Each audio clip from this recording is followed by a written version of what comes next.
High school teacher in France, Robert Redeker, recently wrote an op-ed piece in which he called the Quran a book of extraordinary violence and the Prophet Muhammad a pitiless warlord. Since then, Redeker has received countless death threats and has photos of his home and family published on websites. He has been forced to go into hiding. He actually has to move him and his family every 2 days. Whether or not you agree with him, Redeker was simply exercising freedom of speech.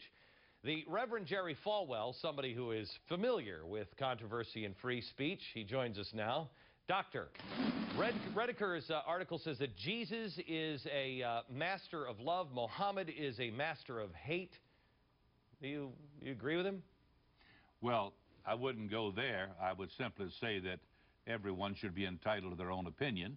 And for this school teacher, like Salman Rushdie in years past, hiding for his or her life with family and all just because someone says, if you call me violent, I'll kill you, it is ridiculous. And, you know, it's just, I don't indict all of Islam for what a few crazies do.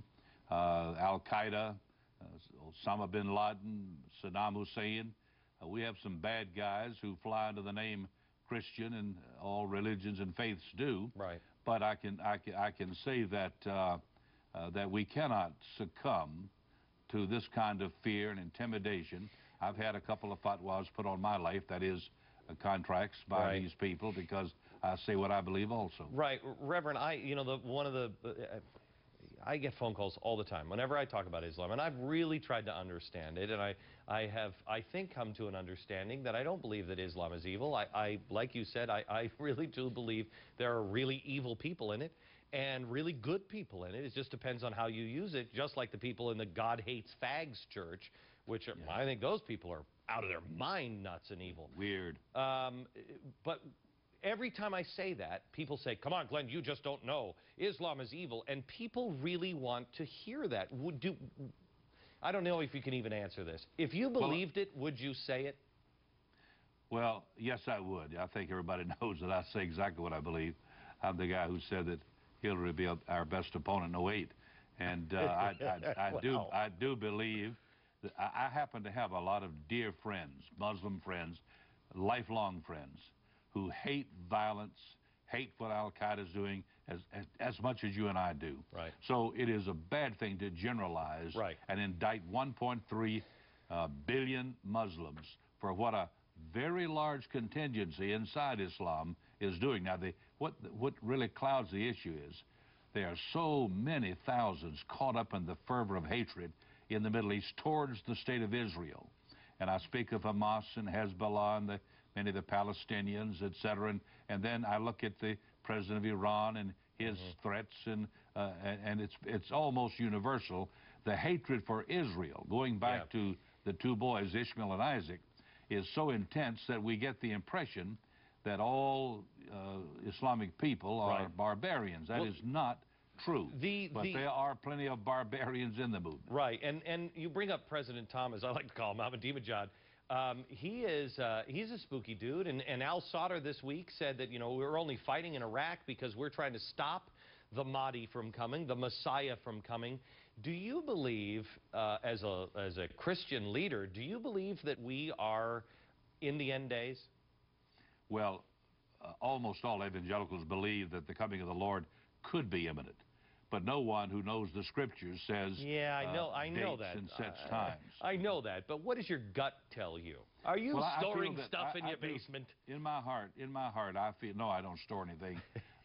If the Lord comes, I'll be raptured up instantly and I won't need a thing. Right. But I'm supposed to live every moment as though I would meet Christ today, but I'm supposed to work and plan with the next generation in mind, and that kind of balance keeps one from being a nutcase. And the idea of Armageddon for the Christian, the dispensationalist Christian, is something that will happen after the Lord has come, and at the end of a tribulation period. The church will not even be here. And for what the Muslim Armageddon is a bloodbath, a final jihad, war of all wars to end all wars, totally different concepts. Let me change gears here. You mentioned Hillary Clinton. I want to make sure I get to another person first. Mitt Romney. Could you vote for a Mormon? Oh, of course. I could vote for any man or woman whose views and values more closely approximate my Christian views and values than the opponent of that person would be. I know Mitt Romney. He's a friend of mine. I believe that, I think it was, I hate to say this without having this in front of me, but I believe it was the head of the Southern Baptist Convention that just said, just recently, this is going to be the biggest decision that Southern Baptists have to make, whether or not you vote for somebody you know you disagree with or to vote for a Mormon. Well, I'm not sure who said that, but I do know this. We're going to have two candidates. Third party never works in America. We're going to have somebody opposing Hillary Clinton, who I believe will be the candidate for the Democrats.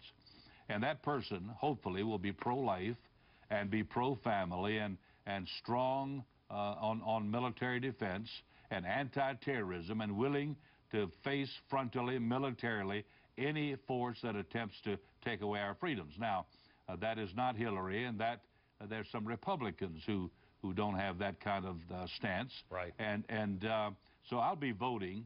I will be asked. I'm not trying to get a Sunday school teacher in the White House. We've got 1,000 of them here at my Thomas Road Church, and not looking for a Sunday school teacher. I'm looking for a good, moral, and intelligent leader who is right on the issues that count. I got to tell you, Reverend, good to talk to you, sir. It's where I think we're headed in the same direction. I want somebody with a spine as well. I don't care if it's a Republican, Democrat, or Independent. I want an American first. Thank you, Glenn. Thank you, sir. Appreciate it. Bye.